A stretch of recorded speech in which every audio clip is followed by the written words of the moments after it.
Another day, another absolutely terrible game in the 100 for the men's side at least. Manchester Originals finished their 100 balls 86 for 8, a top score of 26 from Scott Curry.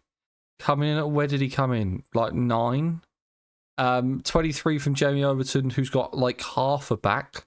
Sakanda Raza, who should be playing in the Zimbabwe test, scored 13. And then no one else made it out of single figures. Just like, can we stop trying to score 200? Can we maybe just think, okay, if we can get 140 and just give something for the bowlers to go at? Like, you saw it in the women's game today. I'll get on to the women's game, but that kind of worked. They gave them something to bowl at. 87's never troubling anyone. It's just not. And it didn't. Tom Kohler-Cadmore and Johnny Bairstow both scored 18 apiece, opening the batting for the Welsh Fire. Joe Clark made a 33 off 24 not out, and Tom Abel helped at the end with 11 off 13. The bowling for Welsh Fire was pretty good. David Woody, 3 for 14, picking up the first 3 wickets. Josh Little also managed to pick up 2. In a team that seemed to have a lot of left-arm seamers. They do have a lot of them. And yeah, Welsh Fire took 2 wickets. Scott Curry had a wicket to add to his 26 with a bat, and Tall Paul got 1 for 10 from his 10 deliveries. But in the end, Welsh Fire chased the total down with 43 balls to spare. It wasn't ever close, but it does give me a chance to get this video out a little bit earlier than I did yesterday, which is always nice. The crowd looked poor today. The overseas players look poor. There's a global T20 league in Canada starting today, and some of those players, the overseas players in that, look better than what the ECB are hoping to be the second biggest franchise league in the world. To the Originals versus Fire Women's game. Now, this was a bit of an interesting one. They got off to a pretty good start. 58 for no loss after 47 deliveries. Laura Volvar got 37 off 27. Beth Mooney with a 19 off 24. She's got about a little bit quicker for me. And then there was a bit of a middle order collapse from 58 for no loss to 86 for 6. Sophie Eccleston at the end managed to smash a couple of boundaries. She finished 27 off 15 to get her side up to 113 for 7 after their 100 balls. And the start that the Welsh Fire had, you just wouldn't expect that they would have got anywhere. They would have just walked it. Tammy Beaumont got 31 off 29. Her and Sophia Dunkley put on a partnership of 65. But then 65 for 1, 66 for 2, 73 for 3. Made it a little bit interesting, but Sophia Dunkley saw them over the line relatively easily. Jess Johannesson, I can never pronounce her name, 3 for 17 with the ball for the Welsh Fire. And it was Fee Morris, 2 for 20 from her 16. The problem that I saw that the Manchester Originals had is I just didn't quite understand the order that they bowled everyone. So they needed, I can't remember what it was. I think it was like 28 off 15 towards the end. I'll have to double check on the commentary. 25 off 15 they needed. And they decided to go with Catherine Bryce, who'd been expensive the whole time. Sophia Dunkley managed to score 13 off of those 5 balls, which meant that they needed 12 from 10. I think that they should have bowled Sophie Eccleston when there was 15 balls left. It's annoying that I can't see overs. Although, to be fair, Eccleston also went for 11 in her 5 balls, so it doesn't really matter.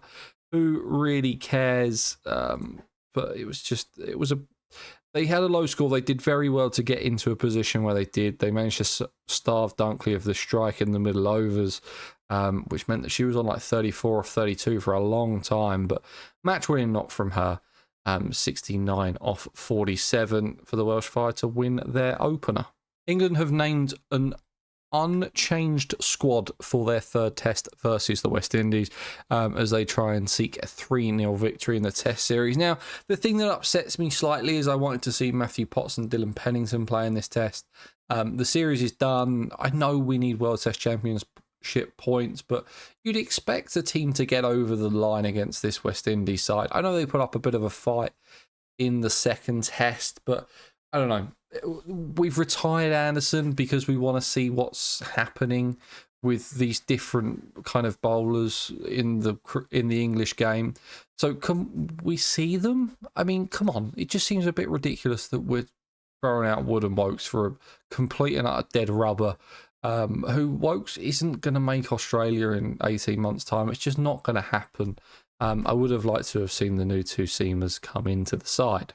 The test matches, Zimbabwe versus Ireland started today. On day one, Zimbabwe got off to a pretty good start. The two openers put on a 97 opening partnership. Gumby was the one that broke it, 49 from 99. He was just one short of his half century. Masfor was 74. He was out to Camphor, 74 of 152. Sean Williams chipped in with a 35, but a serious collapse from Zimbabwe. I mean, one of the best we've ever seen. 193 for 4 to 210 all out. That lower and middle order just offered them absolutely nothing. Like, seriously, nothing. I mean, 17 for 6? They were bowled out for? Ridiculous. Mark Adair took 2. Barry McCarthy and Andy McBride took 3 apiece. And Craig Young and Curtis Camphor both took 1 apiece. Now, they were bowled out kind of halfway through the evening session, but the rain came down in the innings break, so they decided to take stumps early. So Ireland didn't get to bat today. Moving on to the one-day cup games, Glamorgan versus Gloucestershire. We were just talking about how bad of a collapse was. I think this one might have been even worse, but Glamorgan batted first and scored 187 for 8 off of their 33 overs in a rain-affected game. Ben Kellaway helping them up to a pretty decent total after being 122 for 6, 99 for 5, around there, not looking great. 65 off 60 he scored with his 8 fours, so just over a run a ball. A 32 from Carlson and a 29 from Billy Root. Dominic Goodman managed to pick up 3 wickets, and Ajit Singh Dale picked up 2, 1 for the rest. And then Gloucestershire was absolutely walking this chase. They were 157 for 5, chasing 187. They needed 31 off, I think it was 35 balls, with 5 wickets in hand. They then collapsed from 157 for 5 to 160 all out. They were 3 for 5 to end their innings, as they lost by 27 runs. I mean, just an absolute calamity from Gloucestershire. It really was. Dan Doothwaite with a 4 for, Andy Gorvin with a 3 for, and then again 1 for the rest. Finally, to Yorkshire versus Surrey. Yorkshire 240 for 6. Again, in another rain-affected game that went to 33 overs. That was a bit odd.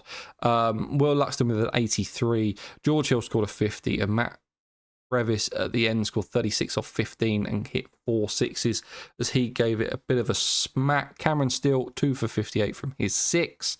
And then the run chase, Surrey got closer than I expected them to. It would have been a good run chase. I mean, it was over 7 and over for 30 overs. So they would have done well. Patel scored 40. Folks scored 40. Cameron Steele 37. Josh Blake 26. And Connor McCurr with 25 off 16. I think they needed like 45 off 16 towards the end. So it was all a little bit too much. Dominic Leach and George Hill both picked up 3 wickets apiece. As Yorkshire beat Surrey and win their first game of the year. I'm not expecting too much from Surrey. I think I saw somewhere that Surrey are missing 15 players for the One Day Cup. 15. That's ridiculous. Like, I know they have a big squad, but that still seems like a ridiculous amount. But guys, that's going to be it for today's video. I very much hope you enjoyed it. Please remember to leave a like. Please remember to subscribe. I'll see you in the next one. Cheers.